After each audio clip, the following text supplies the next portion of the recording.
Δεν στα δοκιμαστικά. Αυτά είναι τώρα τα δοκιμαστικά, οπότε αυτό τραβάμε.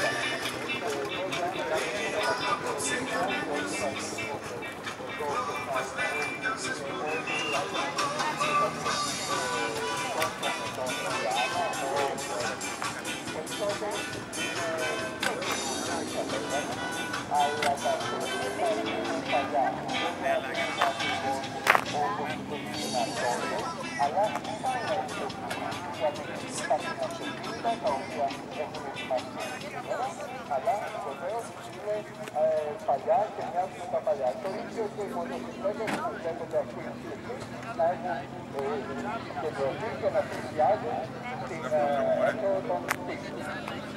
Και βέβαια μπροστά βλέπω μια πολύ κλασική και ιστορική μοτοσυκλέτα, ένα πουστάκο άστρο δίχρονο με έναν από τους παλιούς πρωταθλητές. Έχουμε τρεις πρωταθλητές στην κατηγορία της κλάσης των μοτοσυκλέτων, τρεις πρωταθλητές εκείνης της εποχής.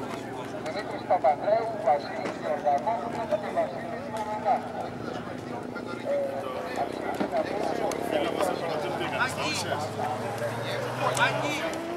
Φύγα.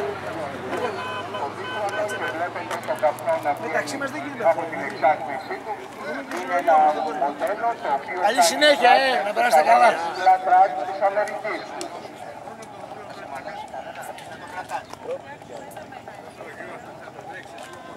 Είπαμε λοιπόν, Βασίλης Γεωργακόπουλος, Δημήτρης Παπανδρέου και Βασίλης Μουρινάς, τρεις πρωταθλητές που συμμετέχουν σήμερα και έρχονται από τα παλιά. Υπάρχει ο Άρης Κωνσταντινίδης, Κακλής, Καραγιώργος, Μπάτσος, Λεωνιδάκης, Παρτούρος, Παπουτσάς, Ανέστη, Διαμαντόπουλος, Ιωάννου, Κανελόπουλος, Κοσιέρης, Κουρτέσης, Ευαγγέλου, Τουμάνης, Καραχάγιος, Γιάννη. Κίνια, Γόνης, Εφρεμίδης, Καλοπίτας, Κατσότης, Μαρακουδάκης, Μαράκης, Μόλτος, Τίγης, Παπαδάκης, Παπανδρέου, Πολίτης, Σιάφλας, Τσερνίκας, Ζωμόπουλος. Και μια και είπα Σιάφλα τώρα, ο Σιάφλας είναι όχι με μοτοσυκλέτα ακριβώς, αλλά με σκούτερ. Ένα λαμπρέτα. Ένα λαμπρέτα άσπρο θαλασσί, θα τον δείτε.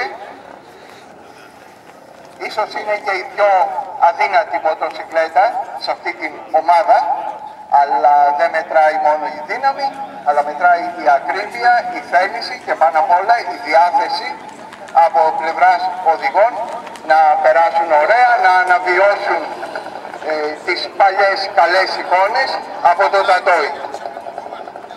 Καμιά φορά μοτοσυκλέτες σβήνουν όπως έστησε εδώ του Παπανδρέου με σπρώξιμο και ξεκινάνε πάλι. Πιο παλιά οι μοτοσυκλέτες ξεκινούσαν τους αγώνες όταν γίνονταν σταματημένες, έσπρωχναν οι οδηγοί, μερικά μέτρα, πηδούσαν πάνω και έφευγαν. Στη συνέχεια όλα αυτά άλλαξαν βέβαια. Σήμερα δεν είναι ακριβώς αγώνας με εκείνα τα πρότυπα, αλλά είναι ουσιαστικά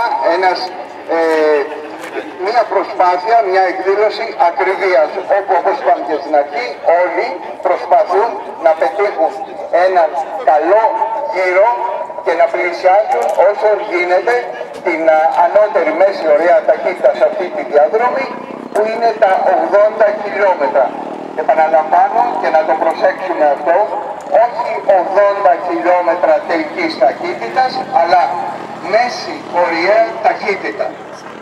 Εννοείται ότι σε κάποια σημεία πιθανόν η ταχύτητα θα είναι σαφώς υψηλή.